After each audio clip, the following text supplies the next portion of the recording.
Dear students, कल हमने आपके सामने एडजॉइंट और इन्वर्स को लेकर आर्टिकल किया था। अब हम एक्सरसाइज 4.5 से उसी पर बेस्ड एक क्वेश्चन कर रहे हैं और फिर ये लास्ट के जो 3 इम्पॉर्टेंट क्वेश्चन हैं इस एक्सरसाइज के, वो तीनों मैं अभी आपको इसी वीडियो में शो करूँगा। ध्यान से देखें। सबसे पहले उसने कहा क्वेश्चन नंबर 5 to 11 में 1 to 4 में आपने एडजॉइंट निकालना है, वो आप निकाल सकते हैं, वी नो। उसने कहा कि मैट्रिक्स का इन्वर्स निकालो। मैंने I have suppose the question number 5 matrix to be matrix A if it exist, अगर एग्जिस्ट करता है। तो ये भी एक इम्पॉर्टेंट पॉइंट है। हमने मैट्रिक्स का इन्वर्स कल पढ़ा था और इसके एग्जिस्टेंस की कंडीशन मैं यहाँ लिख रहा हूँ। Determinant A should be non zero. अगर डिटर्मिनेंट ए यानी कि डिनोमिनेटर बिकम ज़ीरो तो इन्वर्स मैट्रिक्स का एग्जिस्ट नहीं करता। Determinant a non-zero, this is also the term used for matrix when matrix A is non-singular। इसे ध्यान रखेंगे आप। और अगर डिटर्मिनेंट ए जीरो है then we call it matrix A is a singular matrix. Now come to this point.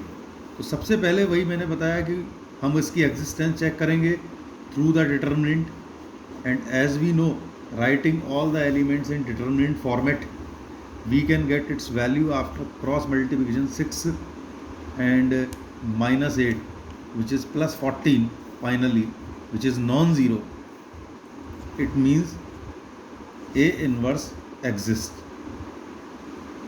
Now how do we find the A inverse? We have a formula for it and it is given by 1 upon determinant A adjoint A. Determinant A आप देख सकते हैं हमने अभी निकाला है 14 और adjoint कल मैंने 2/2 ऑर्डर में आपको कैलकुलेट करके भी बताया था और डायरेक्ट मेथड भी बताया था।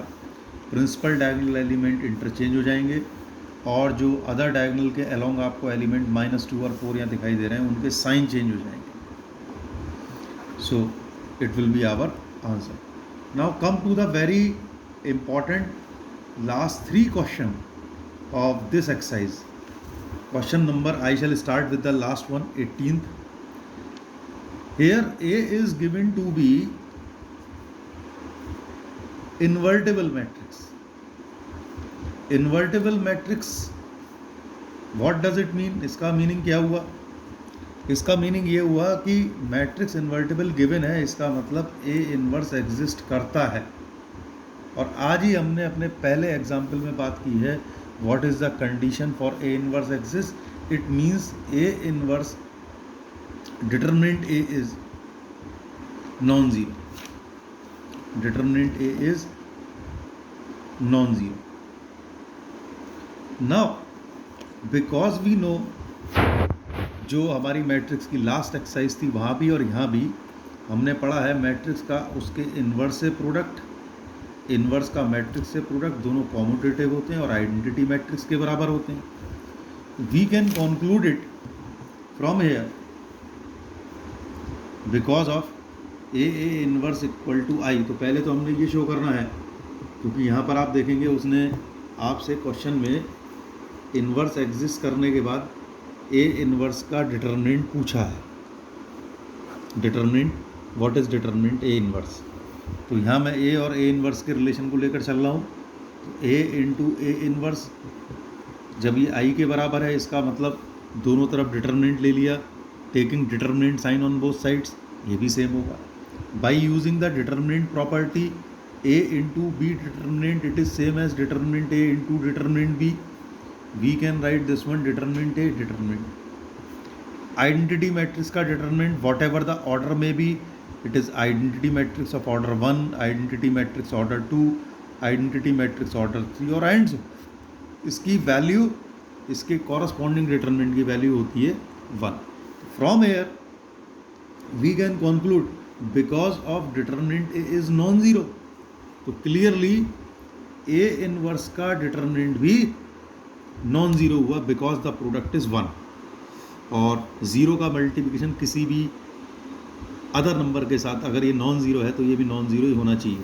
और यहीं से हमारे पास इसी रिजल्ट से ए इनवर्स डिटर्मिनेंट भी मिल गया डिटर्मिनेंट ए की टर्म में, which is 1 upon determinant A, और we can also write this one as, आपके पास आंसर बुक में इस फॉर्म में दिया हुआ है, सो योर ऑप्शन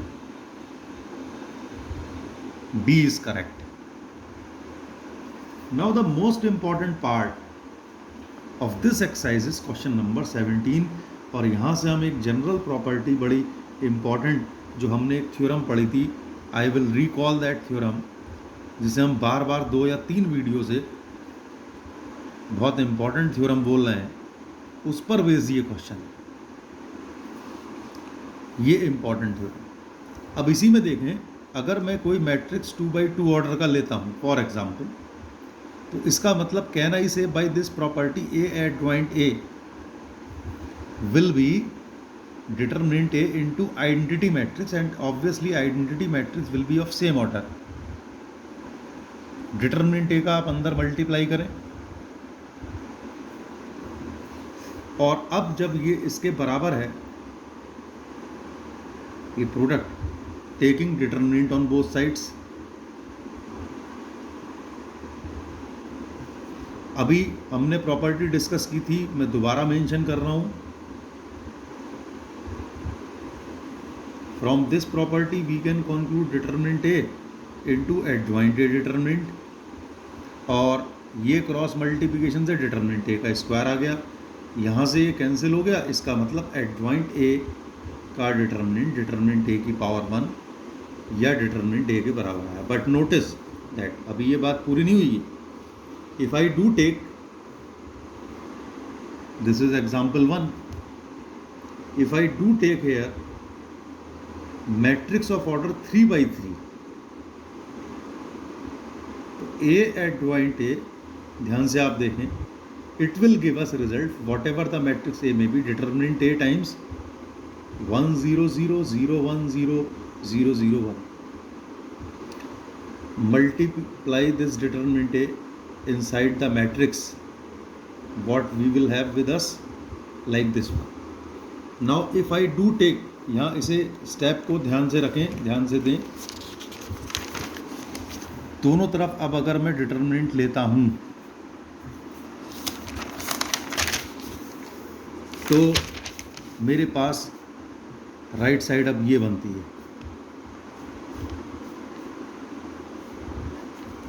तो ये आपका डिटरमिनेंट है एडजॉइंट है, और डिटरमिनेंट से जब हम इसे एक्सपेंड करते हैं we will get determinant A cube. यहाँ एक पावर कैंसिल हो गई, यहाँ आंसर हमारा, जो कि आपका आंसर हुआ question number we were doing,